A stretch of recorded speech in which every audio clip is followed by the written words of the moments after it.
राहुल गांव छोड़कर दिल्ली नौकरी के सिलसिले में आ जाता है। राहुल उधर एक कंपनी में नौकरी कर ही रहा होता है। एक दिन राहुल जब ऑफिस में काम कर रहा होता है तभी उसका फोन बजता है।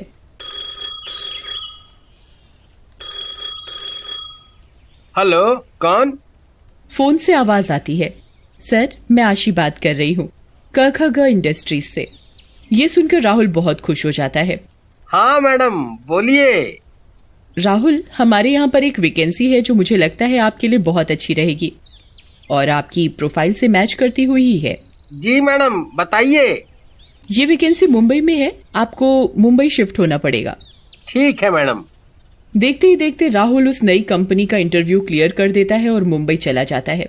राहुल को थोड़े दिन के लिए उसकी कंपनी वाले होटल देते हैं, पर कुछ ही दिनों में राहुल को एक घर में शिफ्ट होना था।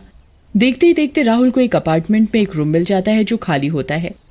राहुल उधर अपना सारा सामान शिफ्ट करके बैठा ही होता है कि तभी उसका फोन बज जाता है। वो अपनी स्क्रीन पर देखता है तो उसकी माँ का फोन आ रहा होता है। हेलो माँ। हेलो बेटा। माँ, मैं शिफ्ट हो गया हूँ नए अपार्टमेंट में। इतनी जल्दी? अभी 2 दिन पहले तो तुम कमरा ही देख रहे थे।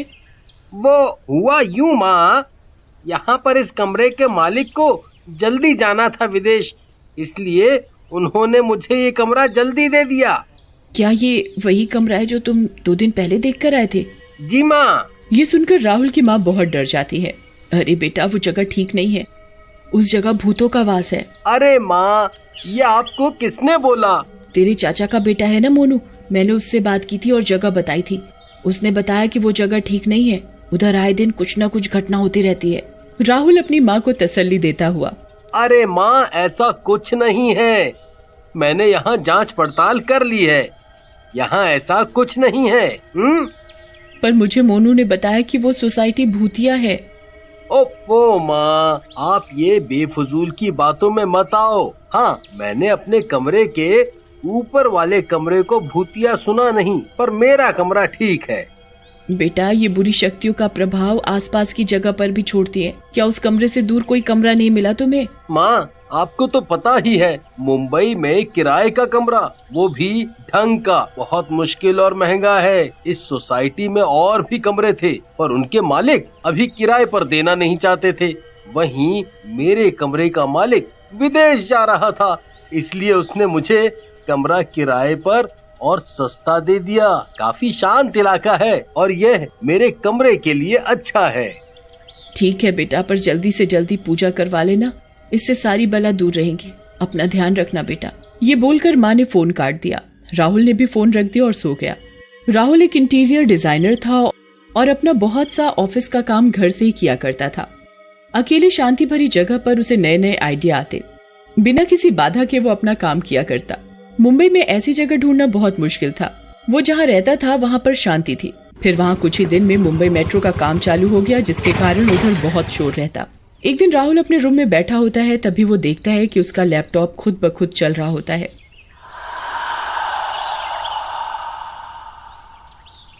ये देखकर वो बहुत हैरान हो जाता है कि कहीं सच में इधर भूत तो नहीं है। देखते ही देखते राहुल के साथ अजीबोगरीब वाकये होते हैं। एक दिन राहुल अपना काम कर रहा था, तभी एक बच्चे की बहुत जोर जोर से रोने की आवाज आने लगी।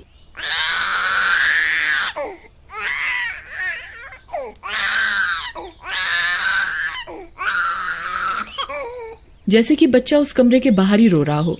राहुल बाहर जाकर देखता है, पर उधर कुछ नहीं होता और आवाज एकदम से बंद हो जाती है। राहुल जैसे गेट बंद करता है, वैसे ही आवाज आनी शुरू हो जाती है।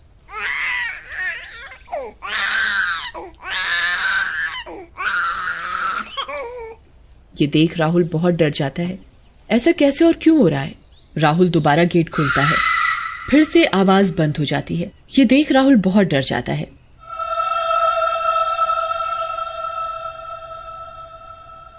एक दिन राहुल अपने घर पर काम वाली रखने की सोचता है।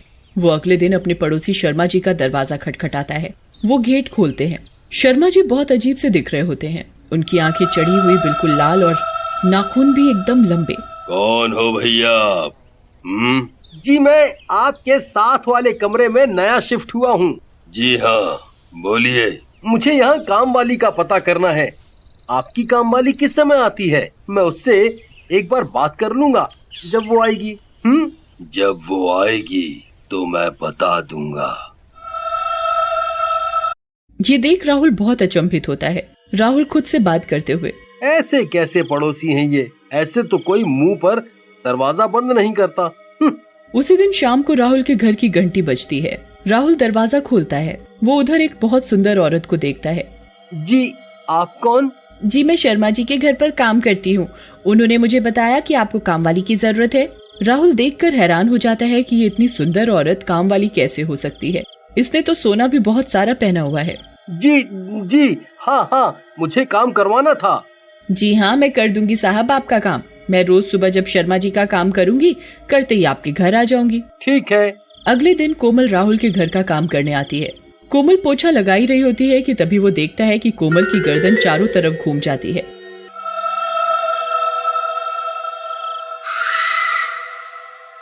ये देखकर राहुल बहुत डर जाता है।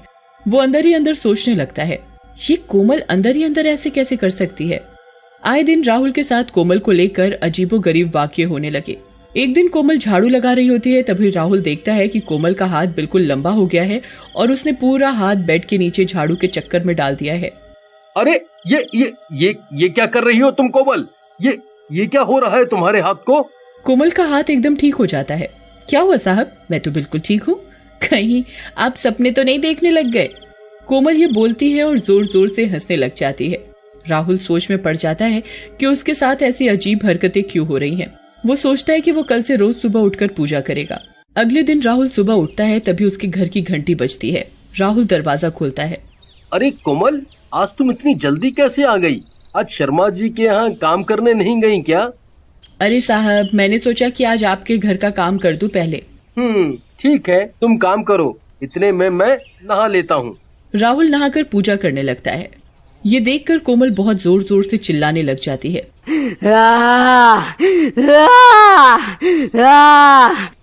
अरे ये क्या कर रहे हो?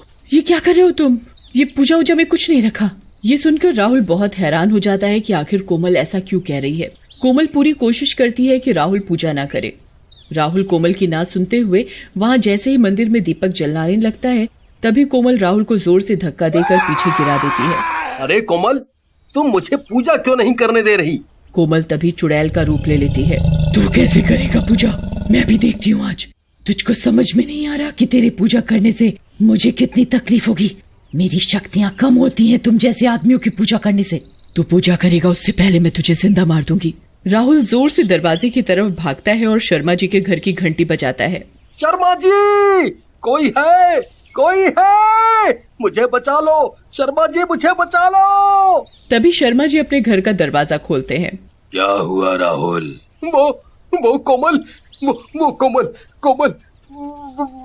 वो कोमल। क्या हुआ कोमल को? वो चुड़ैल है, वो चुड़ैल है। राहुल ये बात बोलता है, इतने में ही शर्मा जी अपने भूतों के अवतार में आ जाते हैं। हाँ, कोमल भूत है।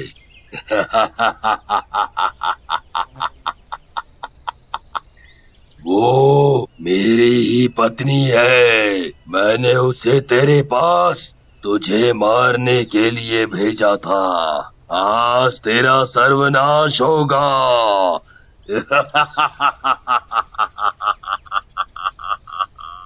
ये देख राहुल और भी डर जाता है। उसे बस एक ही उपाय समझ में आता है कि वो कैसे भी करके अपने कमरे में जाए और मंदिर का दीपक जलाए। राहुल फिर से अपने कमरे की तरफ भागता है।